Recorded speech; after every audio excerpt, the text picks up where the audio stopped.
estimados participantes, el día de hoy vamos a desarrollar nuestro último encuentro en esta cátedra, en este curso, Derecho Civil 4, Contratos y Garantías. Y vamos a hablar de algo muy importante y muy relevante. Nosotros al inicio de este curso estuvimos hablando que la parte de contratos es la columna vertebral de todo nuestro sistema en cuanto al derecho, porque el contrato es una de las fuentes principales de las obligaciones, junto con la ley, el hecho ilícito, el abuso del derecho.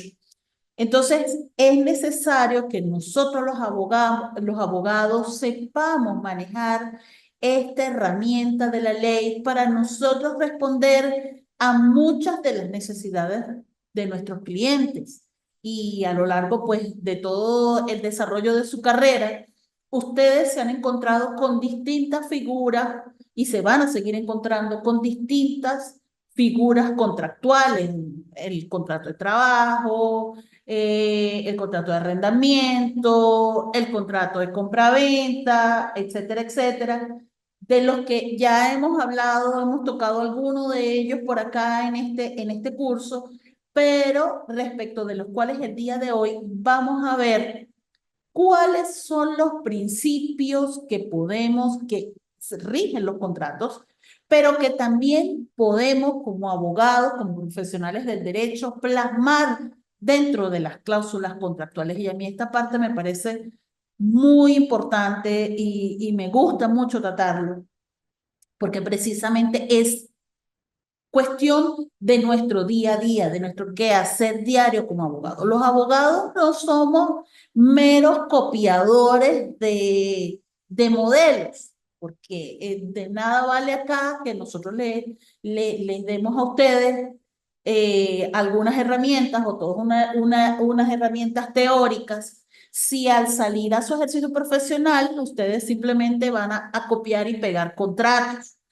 Hay algunos casos donde pues el ejercicio se presta para alguna cuestión de esa porque es algo rutinario, que pueden acudir a cualquier persona que sea alguna amistad dentro de un registro, dentro de una notaría, y les pueden facilitar algún modelo de contrato. Pero siempre es bueno que a esos modelos de contrato que llegan a nuestras manos, imprimirles nuestro sello personal. ¿Por qué? Porque no todos los casos son iguales, no todas las situaciones son iguales y no todo en nuestra carrera es monótono y rutinario. El derecho es siempre dinámico, siempre cambiante, las necesidades son siempre cambiantes y nosotros nos vamos a encontrar en el día de hoy con situaciones distintas, por ejemplo, a las que yo me pude encontrar cuando estuve recién graduada hace unos años atrás.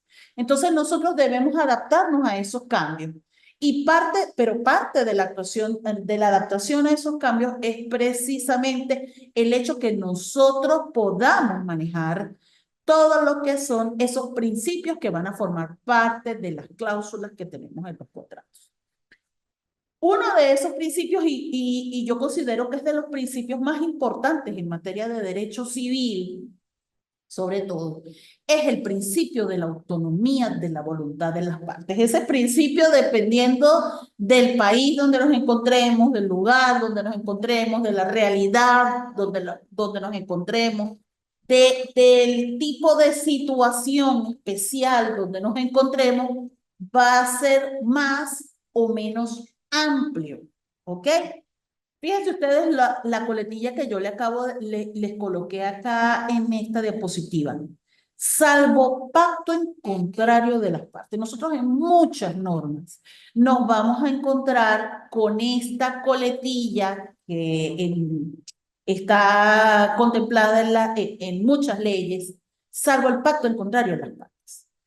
Ese principio de la autonomía de la voluntad es un principio que no solamente está establecido en el Código Civil, sino que está establecido en muchas leyes, en el Código de Comercio, y además es un principio constitucional, porque nosotros tenemos una libertad contractual, tenemos una libertad para celebrar los contratos, salvo las limitaciones que están establecidas en la propia ley.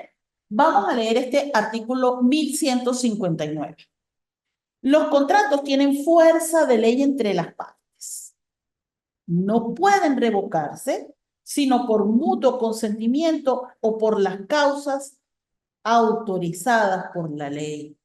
Esa frase, los contratos tienen fuerza de ley en las partes, entre las partes, significa que todo lo allí acordado debe cumplirse tal y como se acordó desde el inicio. Y vamos a ver algunos artículos y algunos principios que refuerzan este principio de la autonomía de las partes. Entonces, ¿esto qué significa?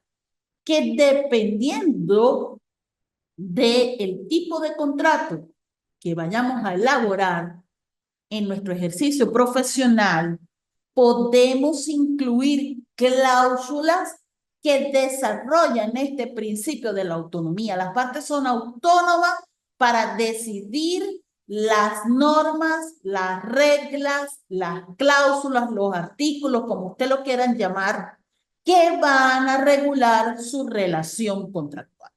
Entonces, así tenemos, por ejemplo, dentro de este principio de la autonomía de la voluntad de las partes, que podemos establecer cláusulas que contengan un domicilio especial.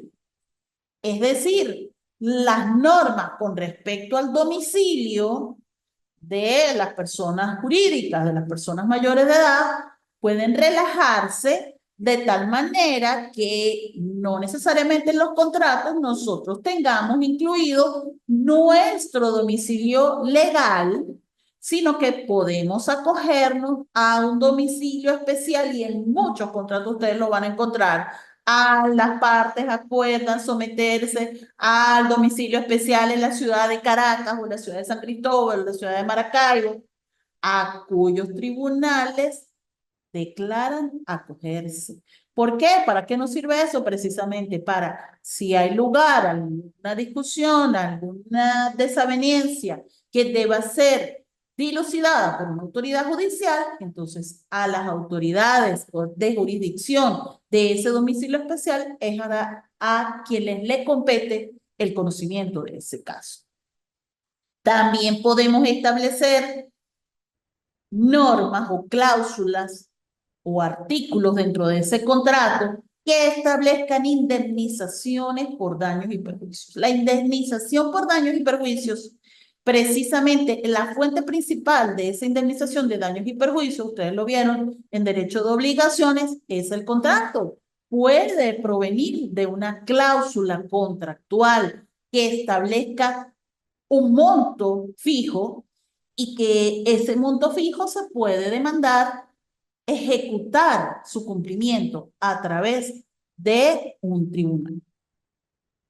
Igualmente podemos incluir en algún contrato cláusulas arbitrales. Ojo, donde la ley lo permita, porque la materia arbitral que está regulada en Venezuela por la ley de arbitraje comercial tiene unas limitaciones y es que los actos o las situaciones que tengan que verse sobre el orden público no pueden ser materia de arbitraje. De resto, nosotros podemos incluir en cualquier contrato una cláusula arbitral. Y las cláusulas arbitrales tienen por finalidad que las partes, los conflictos que ocurran entre las partes sean dilucidados a través de centros de arbitraje que en Venezuela existen, los centros de arbitraje, y no a través de la jurisdicción ordinaria. Excluimos la jurisdicción ordinaria y nos vamos a los medios alternativos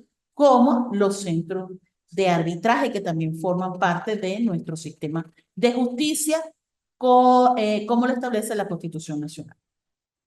Otros casos de cláusulas donde se manifiesta la autonomía de la voluntad de las partes. la renuncia al inventario y la caución en el usufructo. Cuando se establece el derecho de usufructo por vía contractual, las partes pueden perfectamente acordar, y así lo señala el Código Civil, que se exima a el usufructuario de realizar el inventario de los bienes del usufructo o que dé caución para garantizar las resultas de ese usufructo, para garantizar que ese bien sea entregado nuevamente al propietario.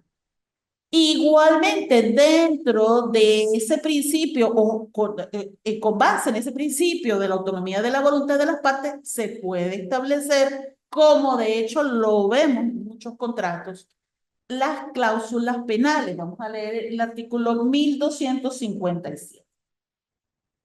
Hay obligación con cláusula penal cuando el deudor, para asegurar el cumplimiento de la obligación, se compromete a dar o a hacer alguna cosa para el caso de inejecución o retardo en el cumplimiento.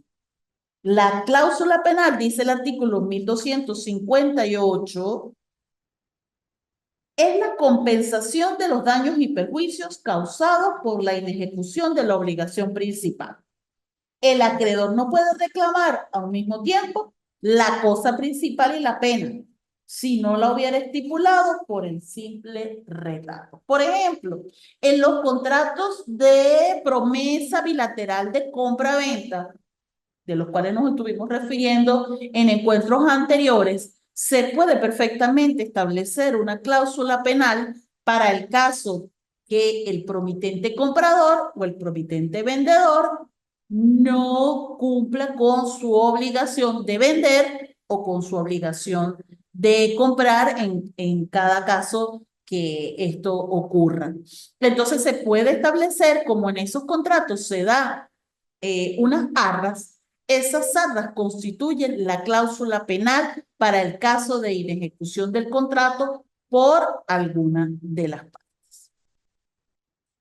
Otro principio contractual que también está señalado en la ley y que tiene mucho que ver con esa relación jurídica que se genera a través del negocio jurídico, que es el contrato, es el principio de la relatividad contractual o de la relatividad del contrato. Vamos a leer ese artículo 1166. Los contratos no tienen efecto sino entre las partes contratantes. No dañan ni aprovechan a los terceros, excepto los casos establecidos por la ley. Entonces, en principio, los acuerdos contractuales, las cláusulas contractuales, solamente van a afectar o solamente tienen efecto entre las partes contratantes. No tienen efecto frente a terceros, y de allí viene el término relatividad, sino en algunos casos establecidos por la ley. Es decir, que esa no afectación a los terceros o esos no efectos contra los terceros no son de manera absoluta, sino que son de manera relativa. Y por ello es que podemos traer a juicio a los terceros. Eso es lo que se llama la tercería. Podemos llamar a terceros que, aunque no hayan intervenido en el contrato, sean fundamentales para demostrar las pretensiones de alguna de las partes. Entonces, a los terceros de manera relativa no se encuentran afectados por los acuerdos o por las cláusulas o por el contenido de los contratos, excepto donde la ley diga, por ejemplo, en el caso de los acreedores de una de las partes, se puede estar afectada por alguna cláusula contractual. Otro principio contractual supremamente importante es el orden público. Nosotros escuchamos todo el tiempo, hemos escuchado durante toda nuestra formación profesional el término orden público. Hablamos de orden público en derecho de personas, hablamos de orden público en el derecho de protección de niños, niñas y adolescentes, escuchamos hablar de orden público en el derecho inquilinario, etcétera, etcétera. ¿En qué consiste ese orden público? El orden público son todas aquellas instituciones jurídicas que son consideradas fundamentales para el desarrollo de los estados. Esto tiene que ver mucho lo que es el orden público y las buenas costumbres, por supuesto, también, con lo que es la cultura de cada estado, de cada ordenamiento. La regulación y el ordenamiento jurídico de cada estado va a señalar cuáles casos y cuáles instituciones son consideradas como de orden público. Este principio de orden público está en el artículo 6 de nuestro Código Civil. Vamos a buscarlo por acá. Dice el artículo 6. No pueden renunciarse ni relajarse por convenios particulares las leyes en cuya observancia están interesados el orden público o las buenas costumbres. Entonces, siempre vamos a encontrar en las distintas normas, en las distintas leyes, que la autonomía de la voluntad está sustraída al concepto y está supeditada al concepto de orden público, de lo que es orden público. Entonces, en este caso, esas normas de orden público no pueden renunciarse ni relajarse por acuerdo entre las partes. Y la inobservancia de estas normas de orden público está viciada de nulidad. ¿Y qué ejemplo podemos dar en casos de normas que no pueden relajarse ni renunciarse por contravención al orden público? Todas las normas que tienen que ver con el estado y la capacidad de las personas. Siempre hemos visto en todas las áreas del derecho, pero en el área de los contratos también, cuando estuvimos hablando sobre la capacidad de las personas para contratar, que no puede relajarse. Es decir, no podemos válidamente celebrar un contrato, por ejemplo, con un incapaz. En los contratos siempre se utiliza esa coletilla y civilmente hábil o civilmente capaz. Y eso que denota que las partes que están suscribiendo ese contrato tienen plena capacidad jurídica. Y recordemos que la capacidad jurídica es la medida de la aptitud para ejercer derechos y obligaciones. De tal manera que cualquier contrato con incapaces puede estar viciado de una nulidad relativa, porque la persona que desconoce la incapacidad del otro tiene el derecho, en el momento en que se da cuenta de esa incapacidad, de solicitar la nulidad del contrato. Lo que se refiere a la ilicitud del objeto, no puede relajarse las normas que prevén los objetos ilícitos. Recordemos que el objeto de los contratos, así como la causa de los contratos, debe ser lícita. No puede contratarse sobre objetos fuera del comercio. No puede contratarse válidamente sobre un objeto cuya licitud está en duda porque forma parte derivado de alguna actividad ilegal, como por ejemplo el lavado de dinero, la proliferación de armas de destrucción masiva, la extorsión, y de diferentes situaciones delictivas, en ese caso, o por estar simplemente fuera del comercio. No podemos comerciar, por ejemplo, con bienes que son del dominio público. Entonces, en ese caso, la ilicitud del objeto hace que se viole el orden público y por tanto no puede estar incluida dentro de las cláusulas de un contrato.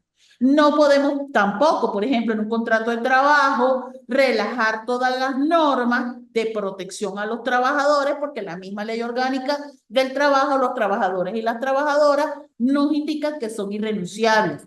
En los contratos de arrendamiento de inmuebles para vivienda, tampoco se pueden relajar las normas de protección a el arrendatario, que es considerado como débil jurídico. Entonces, en esos casos, no prevalece la autonomía de la voluntad, sino que prevalece las normas de orden público. Otro principio también sumamente importante en materia contractual es el principio de la buena fe. La buena fe se presume y quien alegue la mala fe debe probarla. Vamos a leer el artículo 1160.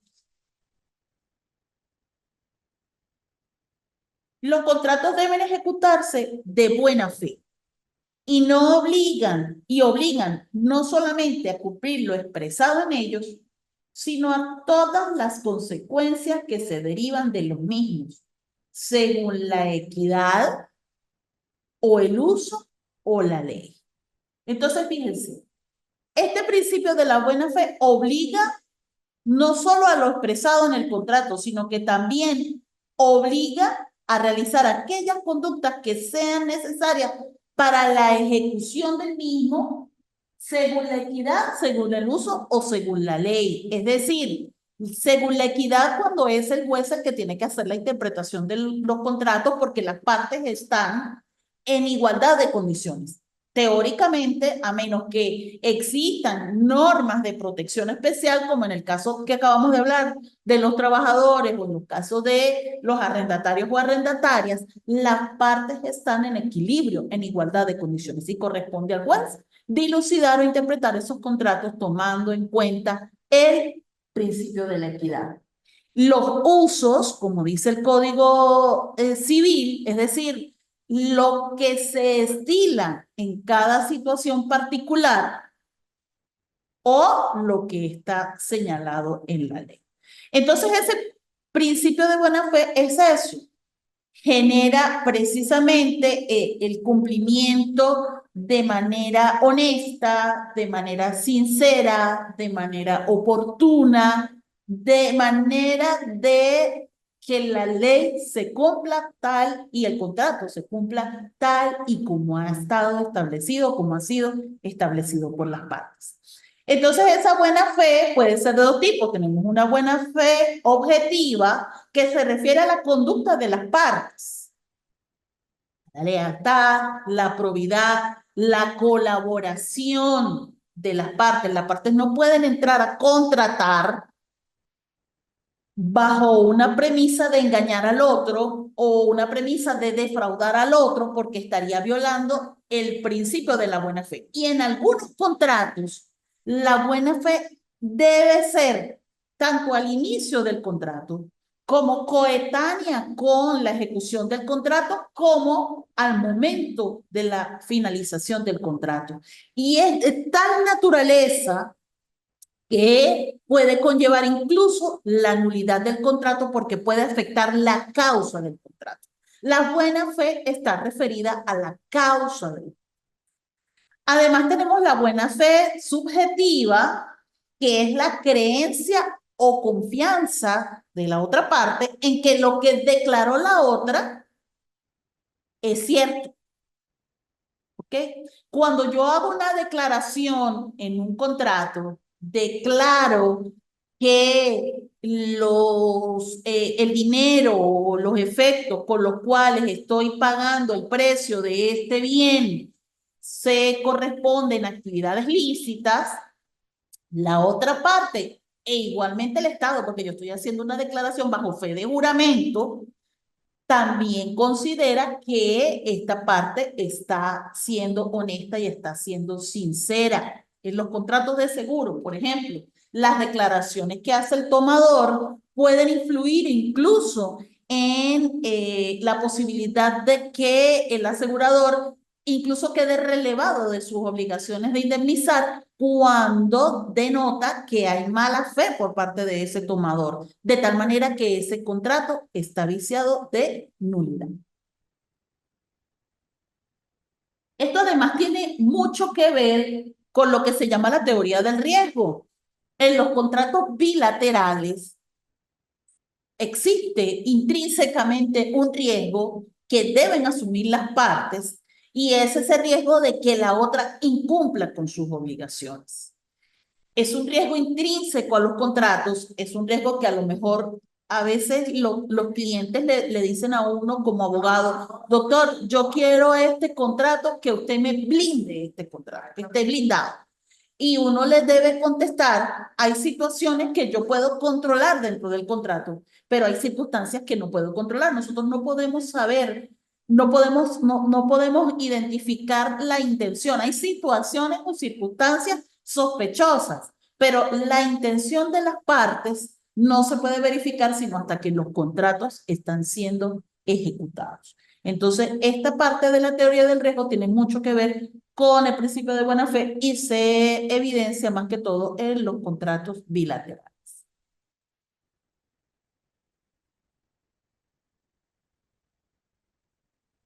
Igualmente, dentro de los contratos existe un principio y es el principio de la nulidad de las cláusulas abusivas. Es decir, la ley considera que la autonomía de la voluntad de las partes no debe estar, puede estar limitada por ciertos principios de los que ya hemos visto, el orden público, las buenas costumbres, la buena fe, etcétera, etcétera. De tal manera que esas cláusulas abusivas que son desproporcionadas, que son excesivas, que son contrarias a la buena fe, son nulas, no las podemos incluir dentro de los contratos. Es decir, ese aforismo de la calle que dice que el papel aguanta todo, no es del todo cierto. Obviamente, ¿quién debe declarar la nulidad de las cláusulas abusivas en muchos casos? El juez, porque el juez es el que indaga en la verdadera voluntad de las partes. Entonces, por ejemplo, cláusulas donde haya una exoneración total de responsabilidad civil, donde no se vea la obligación de saneamiento, esa es una cláusula abusiva. Nosotros no podemos colocar en un contrato de compraventa, eximimos de la obligación de saneamiento al vendedor, no, porque la obligación de saneamiento sabemos que es una obligación de orden público, no se puede relajar con la autonomía de la voluntad de las partes, de tal manera que colocarlo u obligar a la otra parte a aceptar una cláusula de este tipo es una cláusula abusiva. Fíjense que yo coloco por aquí como ejemplo los contratos de adhesión. Muchas veces en los contratos de adhesión, como los boletos de avión, los boletos de transporte en general, algunos contratos como los contratos de seguro que no dice que son de adhesión, pero al final sí lo son, porque nosotros no lo discutimos con el asegurador o con el transportista. Las normas de ese contrato se pueden encontrar cláusulas abusivas. Y las partes tienen derecho a solicitar al juez la rescisión de esas cláusulas declaratorias de nulidad, de esas cláusulas abusivas. Los intereses de usura. Sabemos todos que el interés legal es del 12% anual en las deudas civiles o el 1% mensual y hasta el 5% en las deudas de carácter mercantil. Más de allá, se considera como usura y esas cláusulas se consideran como cláusulas abusivas, esos intereses superiores en esa gente que hace esos préstamos con esos intereses a menos que provengan de leyes especiales. Ojo, provengan de leyes especiales, son consideradas como cláusulas abusivas y por lo tanto son pactos sobre sucesiones futuras. No se puede realizar un pacto en un contrato sobre la renuncia de un heredero a una herencia que aún no ha abierto. Yo no puedo negociar con el patrimonio de mi mamá porque mi mamá todavía está viva y yo no puedo negociar, no puedo hacer un pacto sobre esa sucesión futura porque yo no sé realmente qué de esa sucesión me va a corresponder. Por lo tanto, eso es una cláusula abusiva y está viciada de nulidad.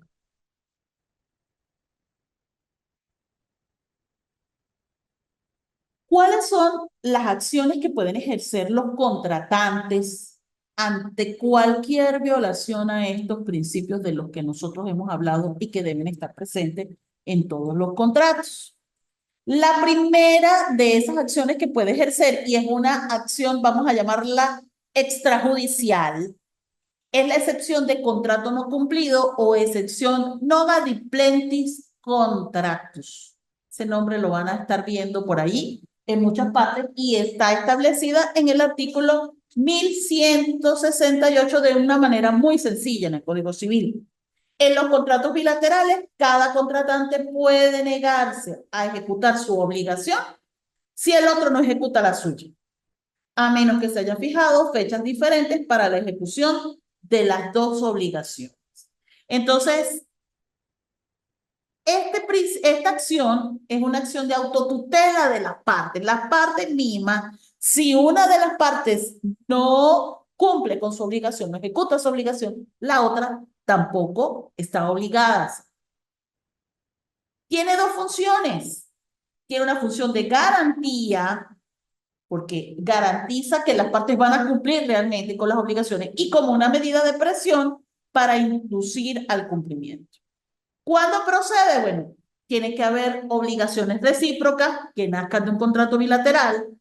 Tiene que existir un incumplimiento culposo de la parte a quien se opone la excepción, y el cumplimiento culposo significa intencional, que no lo haga intencionalmente.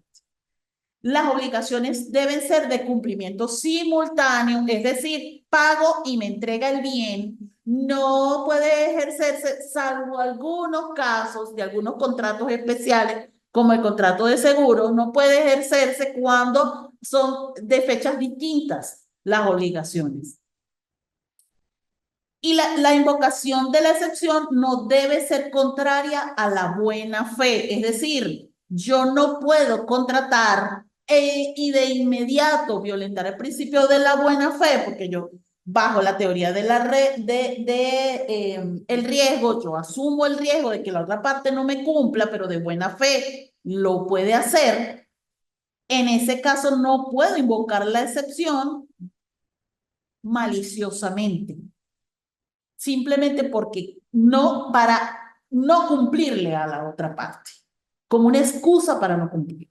Y no procede su alegación cuando el incumplimiento procede del caso fortuito. El caso fortuito es una circunstancia de la naturaleza que es imprevisible y que hace imposible que el deudor de la obligación cumpla con la prestación que se ha convenido. El COVID, un tsunami, un terremoto, la destrucción por una inundación, etcétera, algún evento de la naturaleza.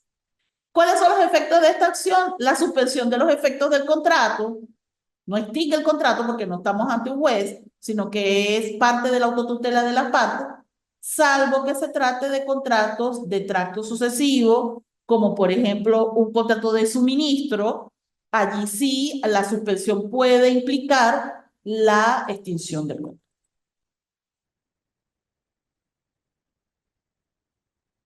Otra acción contractual, la acción resolutoria que está en el artículo 1167 del Código Civil. En el contrato bilateral, si una de las partes no ejecuta su obligación, la otra puede, a su elección, reclamar judicialmente la ejecución del contrato o la resolución del mismo, con los daños y perjuicios en ambos casos, si hubiere lugar a ello.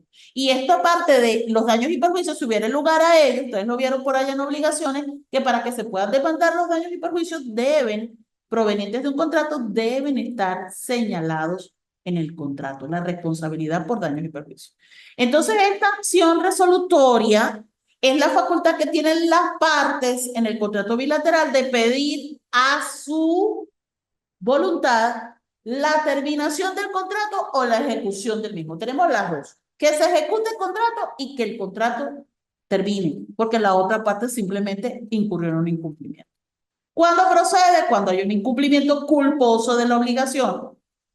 El incumplimiento debe ser proveniente, por supuesto, de la culpa del deudor. Es indispensable que intervenga el juez. Aquí sí ya no es parte de la autotutela de las partes, sino que debe estar, debe provenir de la intervención judicial. Proviene de un contrato bilateral. El legitimado activo es el acreedor de la obligación incumplida, que el juez declare la resolución del contrato. La pueden solicitar las partes o los herederos de ese contratante. Debe haber buena fe del demandante, es decir, el demandante tiene que haber cumplido con su obligación. Y el incumplimiento puede ser sustancial, debe ser sustancial o esencial, es decir, que la otra parte incumpla su obligación fundamental, que no pague el precio, que no entregue el bien, que no cumpla los términos de tal manera que el contrato no se ejecute por esa acción culposa del deudor de la obligación. Los efectos son que el contrato se extingue, es decir, se tiene como si nunca hubiese existido. Hay una resolución de pleno derecho del contrato y hay lugar, por supuesto, a la indemnización por daños y perjuicios. Además de estas dos acciones, que son las acciones contractuales fundamentales, hay acciones que puede ejercer el acreedor del deudor y son las llamadas acción oblicua y acción pauliana. La acción oblicua está establecida en el artículo 1278 del Código Civil. Dice acá, los acreedores pueden ejercer para el cobro de lo que se les deba los derechos y las acciones del deudor, excepto los derechos que son exclusivamente inherentes a la persona del deudor. Entonces, aquí en este caso, los acreedores del deudor, por eso se llama acción oblicua, porque pasa por encima del deudor y los acreedores de ese deudor se van a subrogar en los derechos y van a ir contra los deudores de su deudor, porque todos sabemos que los bienes presentes y futuros del deudor son la prenda común de sus acreedores. Entonces, ante la inactividad del deudor en ejercer el cobro a sus deudores, el acreedor puede cobrarse de ellos directamente. Para que proceda entonces respecto del deudor debe haber una acción, inacción o inercia del deudor. Debe haber una insolvencia por parte del deudor. No es necesario que haya mora y no tiene carácter subsidiario, sino que la acción oblicua es una acción de carácter principal. No hay que esperar que se ejecute ninguna otra acción.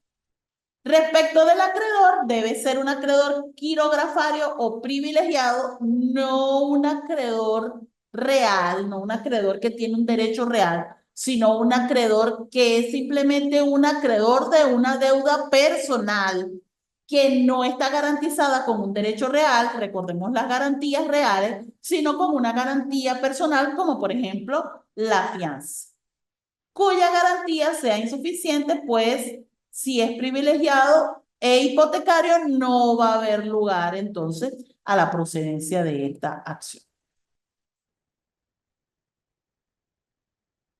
Y finalmente tenemos la acción pauliana que está establecida en los artículos 1279 y 1280 del Código Civil. Esta acción pauliana es una acción que también se concede al acreedor para protegerlo contra los negocios fraudulentos que pueda realizar el deudor. Muchos deudores, maulas, sinvergüenzas, luego de que adquieren obligaciones, buscan distraer su patrimonio.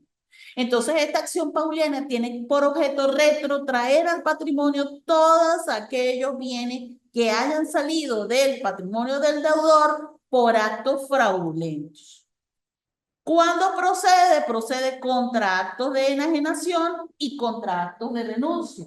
Dice el artículo 1279, los acreedores pueden atacar en su propio nombre los actos que el deudor haya ejecutado en fraude de sus derechos. Se consideran ejecutados en fraude de los derechos de los acreedores los actos a título gratuito, que son actos de renuncia, del deudor insolvente al tiempo de dichos actos o que han llegado a hacerlo como consecuencia de ellos. También se considerarán ejecutados en fraude de los derechos de los acreedores los actos a título oneroso del deudor insolvente, es decir, actos de enajenación, como lo tenemos por acá, cuando la insolvencia fuere notoria o cuando la persona que contrató con el deudor haya tenido motivos para conocerla. Son esos deudores que se dedican a vender todo lo que tienen para no pagar. Entonces, aquí los acreedores pueden ejercer la acción pauliana.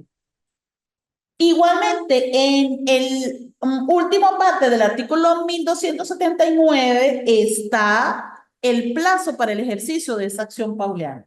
La acción de que trata este artículo dura 5 años a contar desde el día en que los acreedores tuvieron noticia del acto que da origen a la acción. Y la revocatoria no aprovecha sino los acreedores anteriores a dicho acto que la hayan demandado.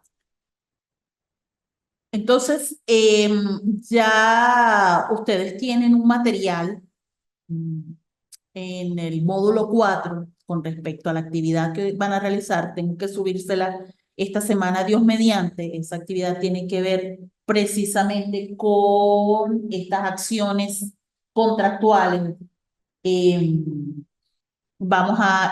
con las cláusulas contractuales, más que con las acciones, la actividad va a estar más dirigida a esas cláusulas porque necesitamos aprender.